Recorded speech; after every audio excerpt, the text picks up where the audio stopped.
you want to know the truth, take a trip back to your root.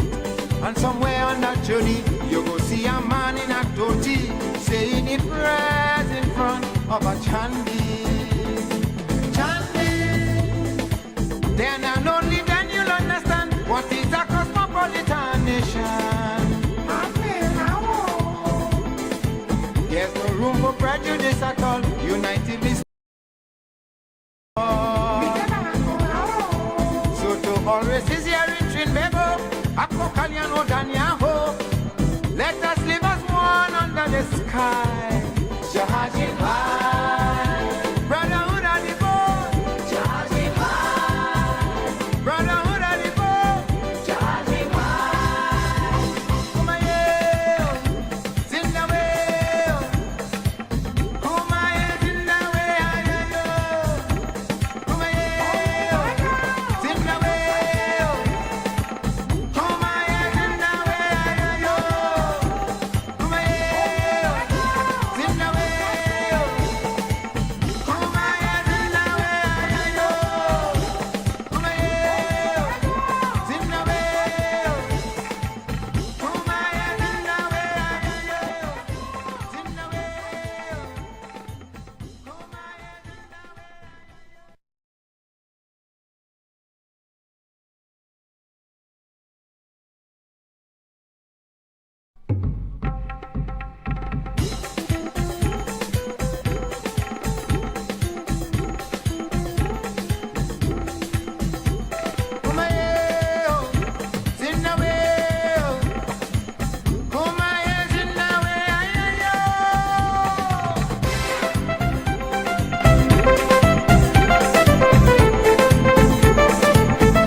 He came from Calcutta, a stick and a bag on his shoulder.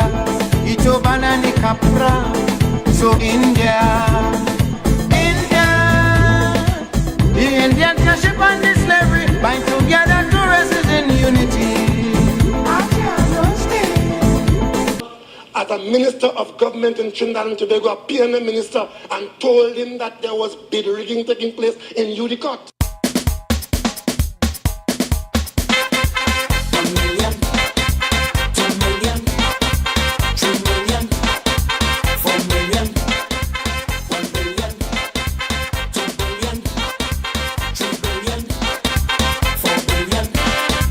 Could I be like you? Yes. Should I fool the people too? Yes. You see, all these years I singing calypso, I singing the truth. Still can't win the crown. They just teach me in tongue. Can't buy my own house, no. Look at renting still. But just like you is a palace I want to build. Maybe I have to be a politician in TNT. Cause calypso money, there build no palace for me. I want a palace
never seen suffering like that. And when they corner you and ask you for the money that you couldn't account for. I mean, if the crowd is like that, you can imagine putting up people asking for your vote. Buy the figure and say, okay, I'm not eating you, I'm eating the figure. Not because you have a garage and you're fixing motor cars and you bring a car to fix them knowing that you're clean. You are available to be questioned by every citizen of Trinidad and Tobago because you are managing their affairs. The people of this country are quite correctly holding this government accountable to secure the country and to make you feel safe. Right now, the Ministry of National Security is in the national budget. We are losing the war against the criminal element. But you hold the government accountable, and the government must be held accountable. The country is awash in blood. There isn't a news item in this country where there isn't a good chance that a major part of the news is who killed who. We take the advice from you, the people, and when you have had enough of what we have done, you know exactly what to do. You know what to do.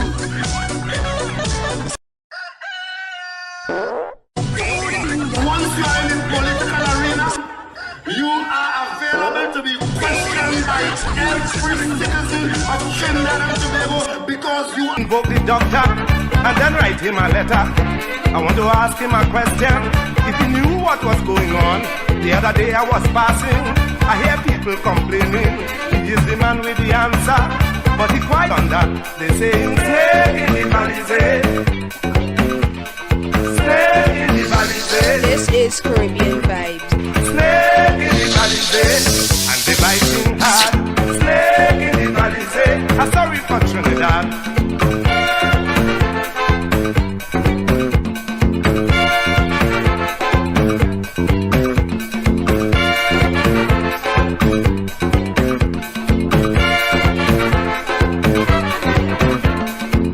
In the country, man, they worse than Mappy feet. When they making the racket, they just dress up in nice jacket. Some big fat mackerel, drink out the oil in the oil well. I want to invoke the doctor, and then write him a letter. And they biting hard. Snake in the Balizé. I'm sorry for Trinidad.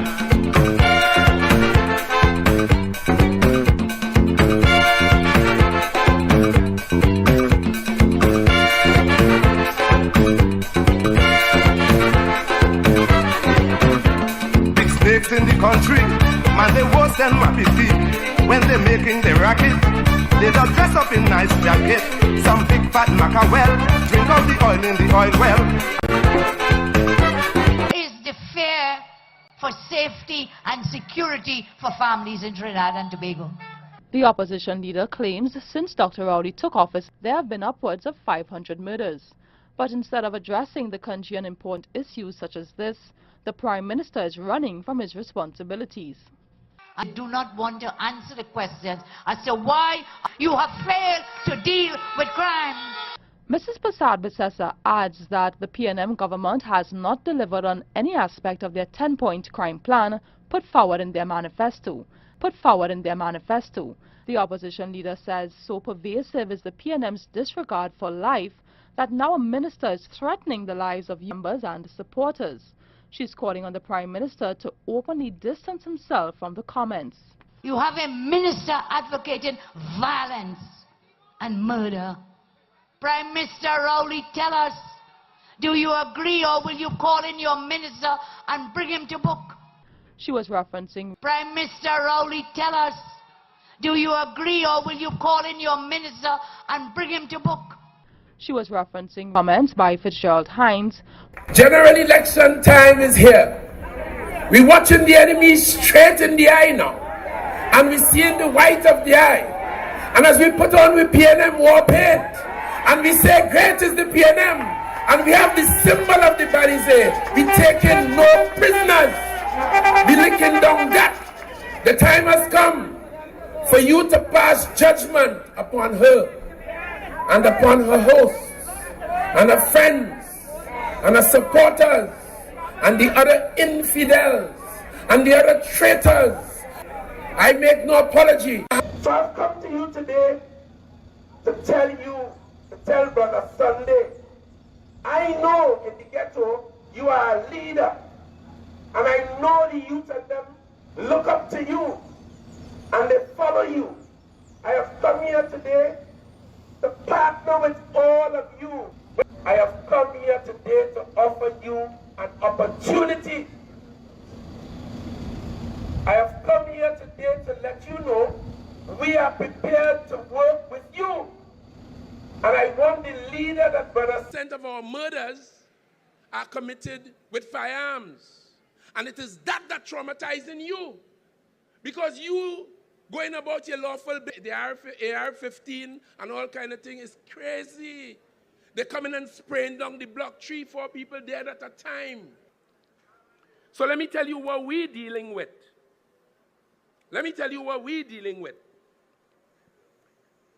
First of all, them say state of emergency. She says state of emergency. He say no. To bring back some peace and some sanity and safety to our existence. So they had the meeting on Monday night without the government because the government approach wasn't accepted. They went and had their own crime talks. Generate point 1, state of emergency. Ladies and gentlemen, state of emergency.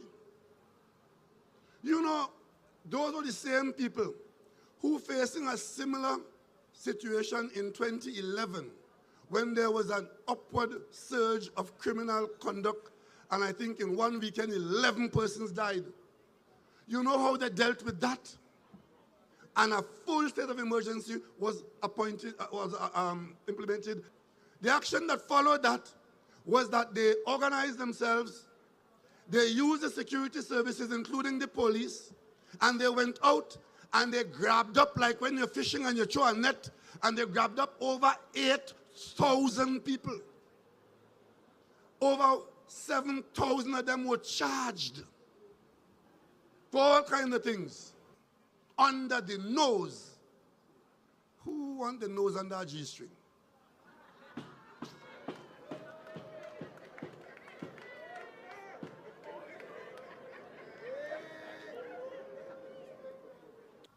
I went to South Africa alongside the opposition leader, the Prime Minister, to Nelson Mandela's funeral. We flew to Pretoria on the same plane, and we were going to view the body. We were in the same car, going to view the body. It was a very interesting experience for me because for a couple hours, I was, for official purposes, the husband of the Prime Minister of Trinidad and Tobago.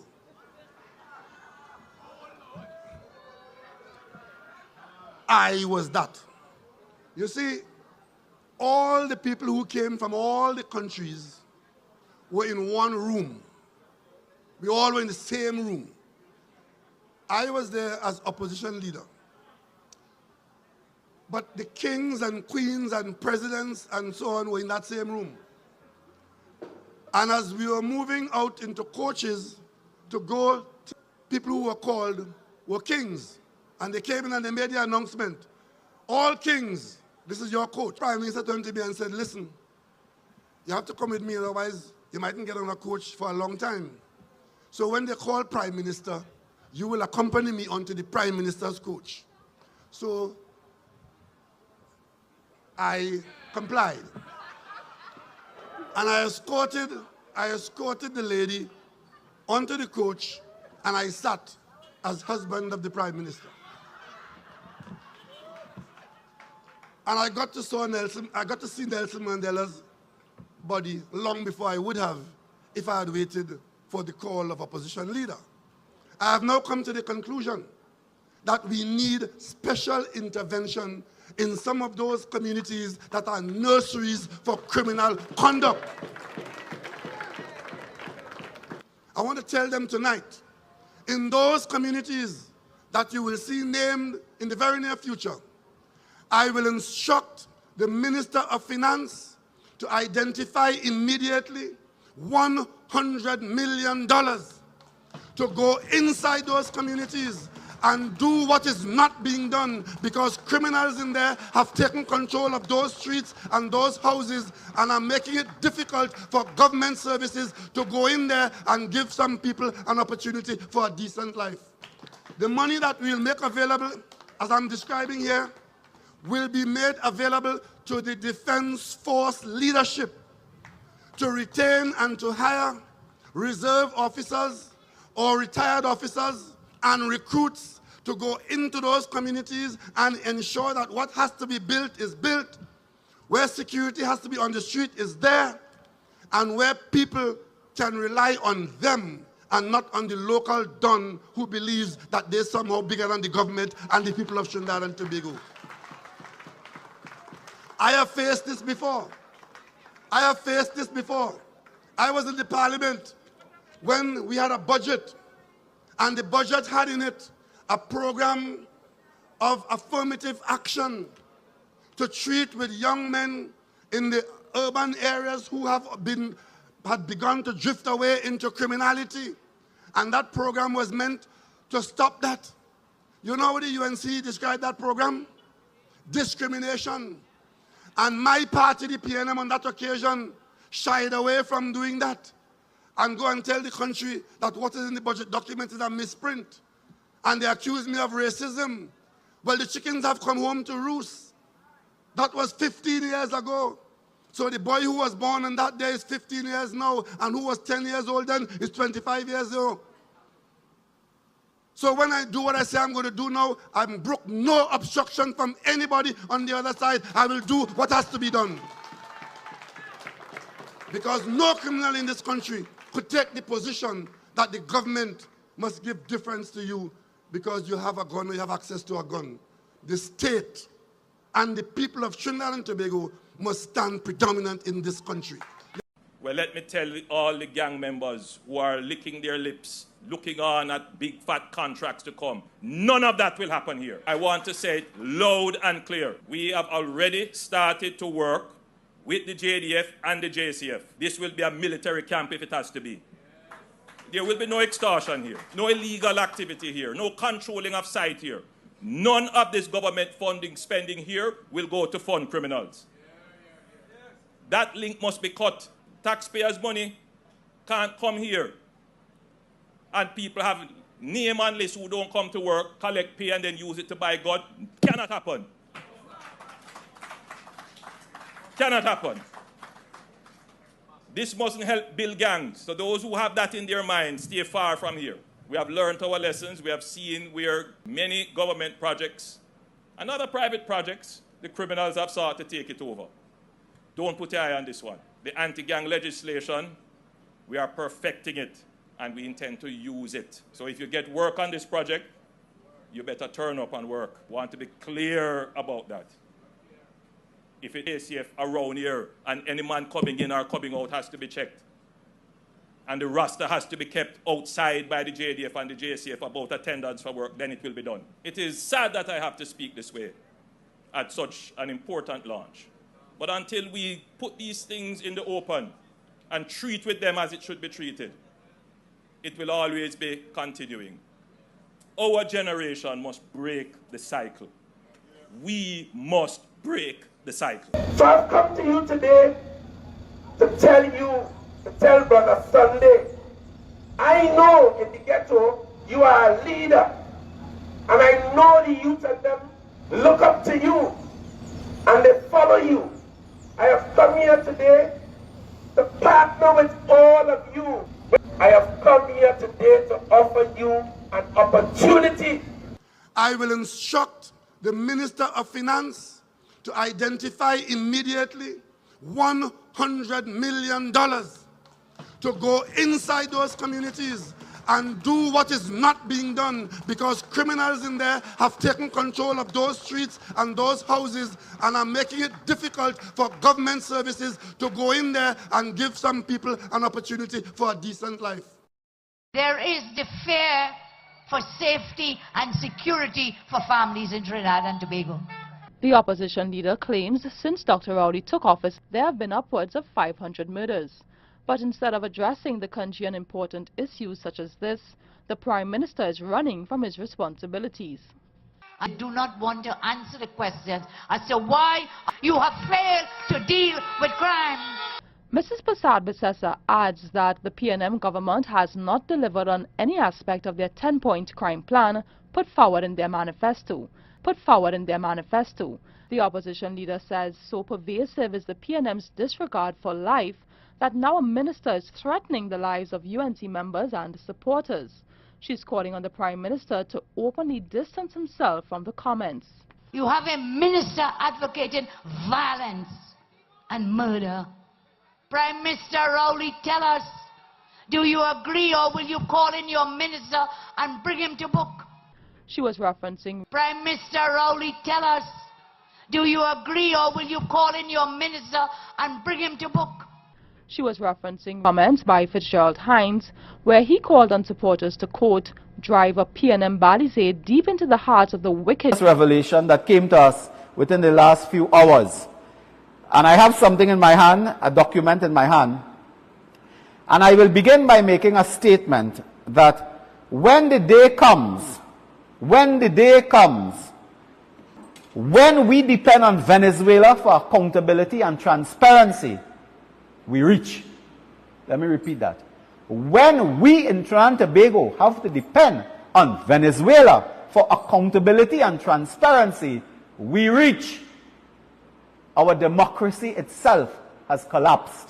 Our institutions, public institutions, have collapsed when we depend on Venezuela for accountability. This is a country, quite recently, is facing re-sanction. They are going to be re-sanctioned because they have upheld a ban on Maria Machado, the leading presidential candidate in the Venezuelan election from the opposition, has been banned from contesting. Ms. Machado, Maria Machado, I believe is her name. And this is a country that does that. But now we have to depend on them for accountability. In a publication, and I have it in my hand, the official gazette of the Bolivarian Republic of Venezuela, dated Monday, 29th January 2024, Caracas. I have it in my hand. This is the official gazette of the Venezuelan government, in which they have published the agreement between the government of Venezuela and the government of Trinidad and Tobago over the Dragon deal. When Stuart Young and Rowley say this thing is secret, we can't tell you, we cannot disclose, I have in my hand this document of about 35 pages, which is the deal. This is the Dragon deal that Stuart Young and Keith Rowley refused to tell the people of Trinidad and Tobago. Involving sandals. Where in Barbados, they had to tell us what's happening in Trinidad. Well, in Caracas, we need to find out what's happening in Maracas. We need to know what is happening in Trinidad from Venezuela. This is where we reach. And this is not the only matter that disturbs us this morning. In this matter, the Ministry of the People Power of Petroleum is stating, and I quote, resolution by which for strategic reasons specific to the gaseous hydrocarbon field, the license for exploration and exploitation of non-associated gaseous hydrocarbons of the Dragon field belonging to the Mariscal Sucre area is granted directly and indivisible with a prior authorization from the Council of Ministers to the companies. Here the company the license is granted to. NGC Exploration and Production Limited, a company duly incorporated under the laws of Trinidad and Tobago and registered in Point Lisas, Trinidad and Tobago. And Shell Venezuela, they are making a deal with a company called NGC Exploration and Production. No one in Trinidad and Tobago know of a company named NGC Exploration and Production. NGC is a company in this country that exists, if you look at their website, for the business of distributing, marketing, selling gas. They are a middleman, so to speak. They take gas from a producer and they market it, they distribute, they transport, of course, and they sell. That is NGC. NGC is not a production and exploration company. Where does this company come from? Why have they been keeping it a secret? Why we must ask Venezuela for their gazette? Why? Why the dishonesty? Why the lack of disclosure? Why the lack of accountability? that Stuart Young cannot tell us that a company is registered that we don't know about. The people of Trinidad and Tobago never heard of this company. Heritage Petroleum on its website said that their role is the production, exploration of oil and gas. Production, exploration. NGC is a middleman seller. They go to the market, they bring the product. When you produce, they take it to the market and sell and make a profit. That was done. NGC is not equipped. NGC doesn't have the human resource capacity, the technical capability, the very serious scientific capacities and so on, to be involved in exploration and production of gas. They are sellers, by and large. Today, we are told of a ghost company. It may not be ghost, but we never hear about it, called NGC Exploration and Production. I will come back to this agreement now. Is that those of us in the UNC, and I keep telling the National Committee, we don't talk without paper. We don't talk without paper. And I think before I say this one, I need to have a sip. I need my voice well moist for this one. When we checked at the company records in Trinidad and Tobago, what did we find? Now, we had to look for this because Stuart Young will not tell us. They will not tell the people of Trinidad and Tobago. November 9th, 2023, that is just a couple months ago, Registered General Department, Articles of Incorporation, a company named NGC Exploration and Production Limited. In November, registering a company. We have the Articles of Incorporation. Certificate of Incorporation, never told us anything. Notice of address, change of address, and so on. The person giving the information is one Venice Adele Painter, I think. The directors of the company, Joseph Khan, a project management practitioner, don't know who is that. Mark Lokwan, chemical engineer. They have his address, something I won't call that. Mark Lokwan and Joseph Khan are directors of a company registered in 9th of November 2023. They have a return of issuance or transfer of shares document dated January 5th, 2024. So they are going about in secret registering companies that the Venezuelans tell us about. We didn't hear about this. And they, of course, put the class and number of shares, amount of ordinary shares, blah, blah, blah. Those are the things that people in this area will know about. But the point I am making is we have the documents. Why did they hide it? Why did they hide it? We got it. The other matter I raise in passing, because the members of the press and national community will have a field day with this one, I'm sure. Article 20 of the agreement states that on condition, there's a condition that not now, but when they go and they find their gas, they have, of course, a scientific process. And I will bring it up and read it properly, because these are matters you can't misquote and so on. And so, yeah. Article 20 states, Article 20, discovery of oil condensate associated with natural gas and so on, and unassociated natural gas. The licensees must immediately inform the ministry. Well, we're clear on that. They have 180 days to inform and make an offer for its evaluation and exploitation. So then you make an offer for exploitation and taking it out, pricing and so on. But here it is. The offer must consist of a bonus payable as an initial bonus in United States dollars or its equivalent in a currency defined by the body with jurisdiction. You have 90 days following the date of obtaining all the necessary authorization. You have to pay a bonus to the government of Venezuela, according to this, before you move on anything. We are being told that the bonus, called a signature fee, is 65 million United States dollars. Who is paying 65 million United States dollars to Nicolas Maduro in Venezuela before you move a cubic feet, meter, whatever, before you move gas from any site to Atlantic LNG or to Point Lisas, as the case may be? Before you move that gas, you have to pay a signature fee, or what they call in the agreement, a bonus you have to pay, which we are told is 65 million United States dollars. Where is that coming from? But this government had 2 bites of a cherry recently.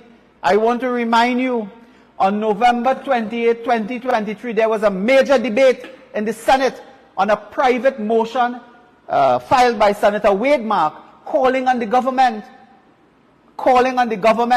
to make 3 months reports on all matters relating to Dragon Field, calling on the government for accountability, disclosure on the agreement signed with Venezuela over the Dragon Field.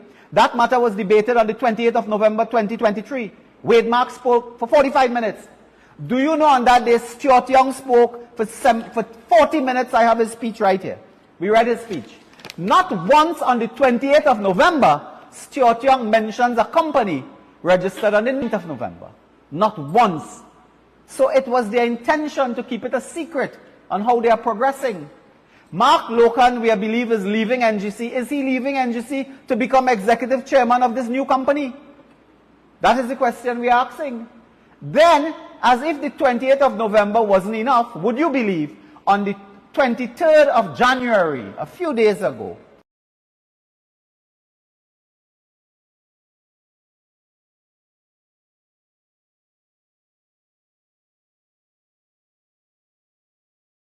there was a continuation of that debate in the Senate.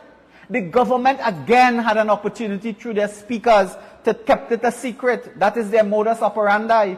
Don't tell people anything. When they find out, you'll defend. So they'll issue press release tonight. That's what they'll do now. They'll issue a press release by midnight tonight on this matter. They had it on the 23rd of January. Their spokesman spoke in the Senate. Did not once mention this company, did not mention this agreement, did not mention the bonus upon finding gas, did not mention that, did not mention anything about when Chile signed on to this. They did not mention it. Then they voted on the motion. It was 15-15, I believe, and the Senate president, appointed by the PNM government, said he had to vote for the status quo. So the status quo was no accountability. So he voted no accountability too. That is where we reach. And that is a very serious matter, engaging the attention of all today, involving dispute resolution and a host of other things that those people who draft up these things can understand. So I put it to you that the government has been caught. They have been caught with their proverbial pants down on the Dragon Field matter. And it is an ugly sight indeed that they have been caught this way. And again, it is the UNC. I remind people, it was the UNC in Parliament that first got the report on the report on contractors in London, where they lost an arbitration for $1 billion. It was the UNC that raised the mosquito crack matter. The government didn't tell us about that. $65 million going down the drain. Many other matters the UNC raised in Parliament and outside. And this morning, we put it to you that they have